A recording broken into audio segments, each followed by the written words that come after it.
সকাল বেলায় স্ত্রী সহবাস করলে আমাদের জন্য দুইটি লাভ হবে।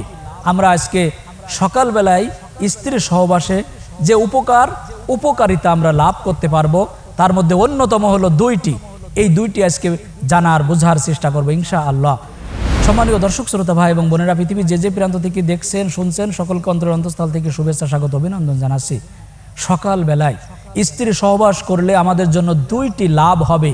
আমরা আজকে সকাল বেলায় স্ত্রী সহবাসে যে উপকারিতা আমরা লাভ করতে পারবো তার মধ্যে অন্যতম হলো দুইটি। এই দুইটি আজকে জানার বোঝার চেষ্টা করবো ইনশাআল্লাহ। আল্লাহ তাআলা কুরআনুল কারীমের ভিতরে বলছেন ওয়া খলাকনাকুম আজওয়াজা, তোমাদের থেকেই তোমাদের স্ত্রীদেরকে সৃষ্টি করা হয়েছে। কেন? তোমরা যেন প্রশান্তি লাভ করতে পারো, তৃপ্তি লাভ করতে পারো, জীবন সংসারে যেন সুখ শান্তিতে বসবাস করতে পারো। আল্লাহ তাআলা অন্যত্রই বলছেন হুন্না লিবাসুল্লাকুম ওয়া আনতুম লিবাসুল্লাহুন, স্ত্রীরা হলো তোমাদের কাছে তোমাদের পোশাক, তোমরা হলে তাদের পোশাক স্বরূপ। অতএব একে অপরের সকল গোপন বিষয় জানার বোঝার অধিকার রয়েছে। আল্লাহ তাআলা অন্যত্রই বলছেন মাসনা ওয়া সুলাসা ওয়া রুবা, 2, 3, 4 পর্যন্ত তোমরা বিবাহ শাদীতে আবদ্ধ হতে পারো। একজন পুরুষ 2 জন 3 জন 4 জন নারী গ্রহণ করতে পারে।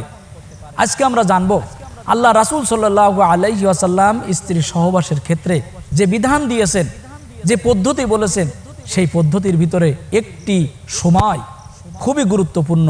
সেই সময়টি হলো সকাল বেলায়, যখন আমরা ভোর রাত হয়ে যায়, ঘুম থেকে জেগে যাই, ঘুম ভেঙে যায়, সেই সময়ে শেষ রাতে আমরা যদি স্ত্রী সহবাস করি তাহলে আমাদের শরীরে দুইটি উপকার লাভ করতে পারবো, দুইটি উপকার আমরা পাবো। তার একটি হলো আমরা সকাল বেলায় ভোর রাত্রে, গভীর রাত্রে, শেষ রজনীতে যখন স্ত্রী সহবাস করব তখন আমাদের পায়খানা প্রস্রাবের যে বেগ, এই বেগটা মিটিয়ে আমরা স্ত্রী সহবাসে লিপ্ত হতে পারি।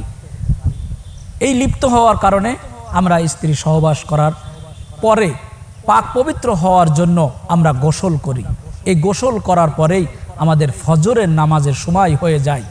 এই ফজরের নামাজটি আমরা জামাতে আদায় করতে পারি। এটা হলো আমাদের কাছে সবচেয়ে গুরুত্বপূর্ণ একটি বিষয় এবং উপকার। 2 নাম্বার উপকার হলো আমরা যদি এই সকালে, এই ভোর রাত্রে স্ত্রী সহবাস করি তাহলে আমাদের শরীরে অ্যান্টিবডির সংখ্যা বৃদ্ধি পাবে। অ্যান্টিবডিটা হলো, বিজ্ঞানীরা আজকে বলছে অ্যান্টিবডি হলো সকল রোগ প্রতিরোধ ক্ষমতা বৃদ্ধি করে দেয়। শরীরের ভিতরে যত প্রকার রোগ ব্যাধি হয়, সকল রোগ ব্যাধি দ্রুত সেরে যাওয়ার জন্য আমাদের কাজ করে অ্যান্টিবডি। সেই অ্যান্টিবডি তৈরি হয় যদি আমরা ভোর বেলায়, সকাল বেলায় স্ত্রী সহবাস করি। এই জন্য আমরা স্ত্রী সহবাস করার সবচেয়ে পারফেক্ট সময় বেছে নিব আমাদের ঘুম যখন ভোর রাত্রে, শেষ রাত্রে ভেঙে যাবে, ফজরের নামাজের আগের যে সময়টি, এই সময়ে আমরা স্ত্রী সহবাস করার চেষ্টা করব। আল্লাহ তাআলা তুমি আমাদের তৌফিক দান করুন, আমিন।